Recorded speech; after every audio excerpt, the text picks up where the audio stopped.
All right, so today we are going to be taking a deep dive into Norwegian Wood by Haruki Murakami. Oh, yes, Norwegian Wood. Now, this book, it's a bit of a cult classic. It is. Some people think it's an absolute masterpiece, and some people think it's a misogynistic mess. That's right. Very divisive. Yeah, so we've got some reviews and some background info here, and we are going to be trying to help you figure out if it is or is not worth your time. Absolutely. And, one thing I'll say right off the bat is that this is not like some of Murakami's other books.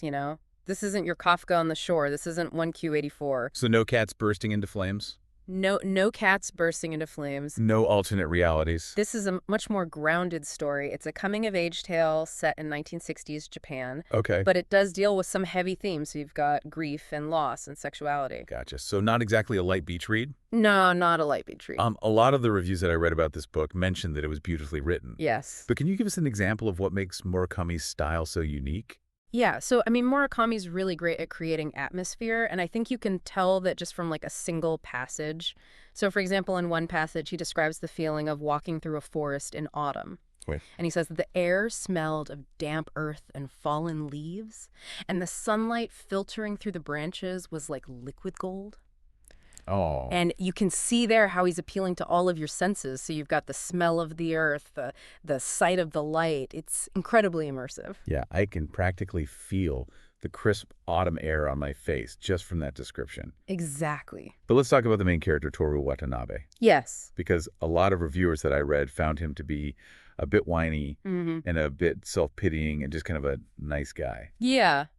So do you think that he is a character that people can actually root for? So I think Toru is definitely flawed. There's no doubt about it. Okay. He does wallow in his own sadness at times, but I think that's also part of what makes him human and relatable. Yeah. He's dealing with some pretty intense grief. He's lost his best friend to suicide, and he's also navigating these very complex relationships. Absolutely. So I think his flaws make him more real in a way. Okay, so speaking of those relationships, let's talk about Naoko, Yes. a main love interest in this story. Right. Because a lot of the reviewers found her to be troubled and even manipulative at times. Yes.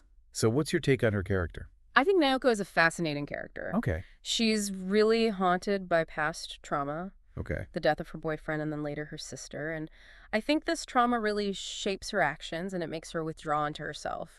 One reviewer really aptly described her as unable to truly love, which I think is a great way of putting it. And that really drives a lot of the tension in her relationship with Toru. So she's not your stereotypical manic pixie dream girl. Not at all. Gotcha. She's very complex and ultimately, I think, a tragic character. Okay. And then you've got Midori, Yes. who seems like kind of a breath of fresh air compared to Naoko. Yeah. She's very vibrant.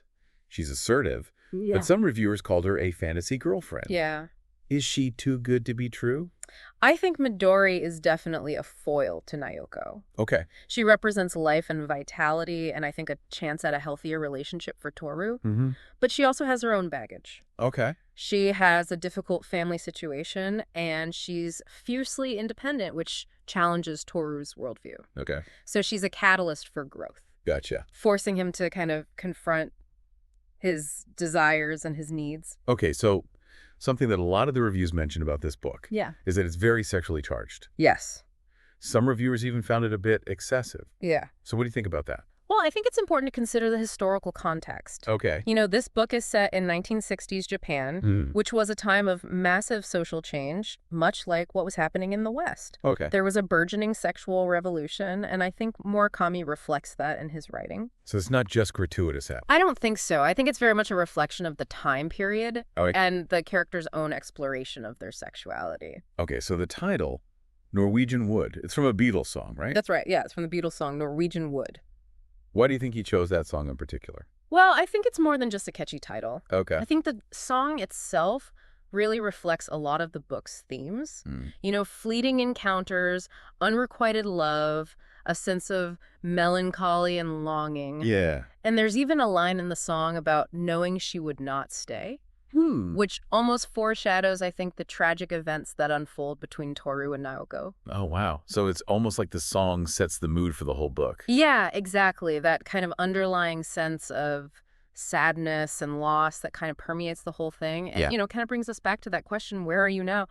That echoes throughout the novel, and Mm. Toru's constantly wrestling with this question, both literally and metaphorically, as he tries to make sense of his own life and the people that he's lost.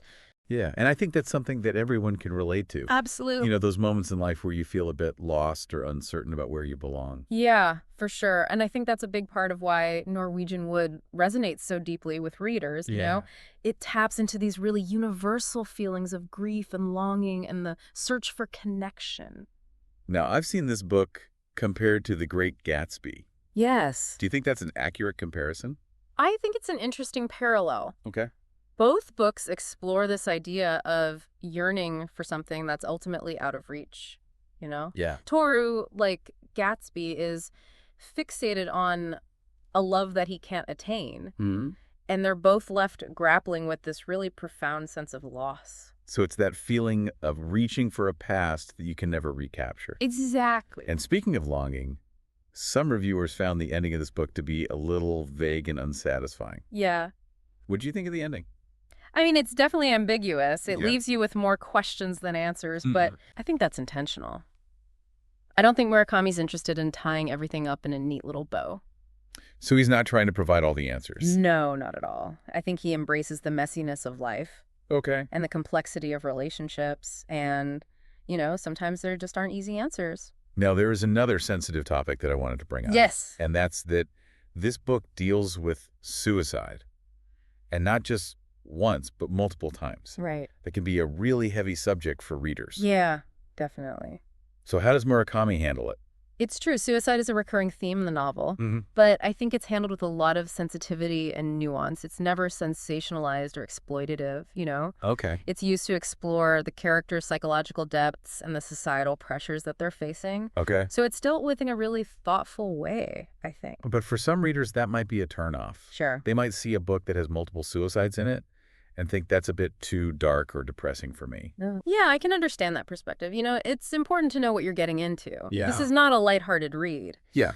But Murakami doesn't dwell on the darkness just for shock value or anything. Okay. You know, he uses it to illuminate the fragility of life Mhm. and the complexities of mental health, especially in a society that doesn't allow a lot of space for emotional expression.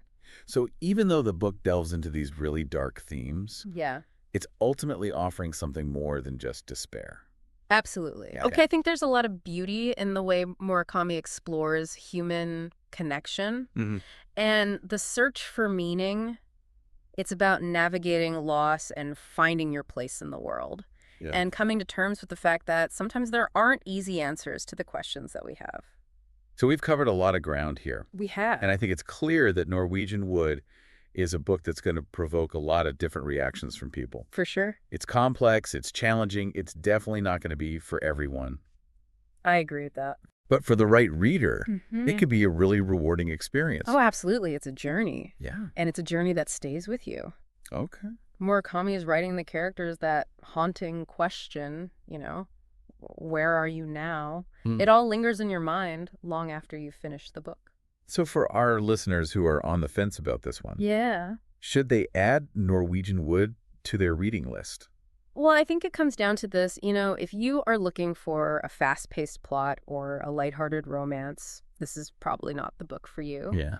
But if you are willing to dive into a world of complex characters, grapple with some difficult themes, and embrace a story that's really more about the journey than the destination, then yeah, I would absolutely say give Norwegian Wood a try. So it sounds like it requires a certain level of emotional maturity Yeah. and a willingness to be challenged as a reader. Exactly. It's a book that asks you to confront some pretty difficult questions about life and loss and the search for meaning. Yeah. It's not always an easy read, but I think it's a really affecting one. And ultimately, I think that's what makes it so powerful. Well, I think you've given us a lot to think about, and I have a feeling I know what my next read is going to be. I hope so. And remember, as you embark on your journey with Norwegian Wood, ask yourself that same question that haunts Toru. Where are you now? It might just lead you to some unexpected insights about your own life. And on that note, dear listeners, we leave you to ponder the mysteries of Murakami's Norwegian Wood. Happy reading.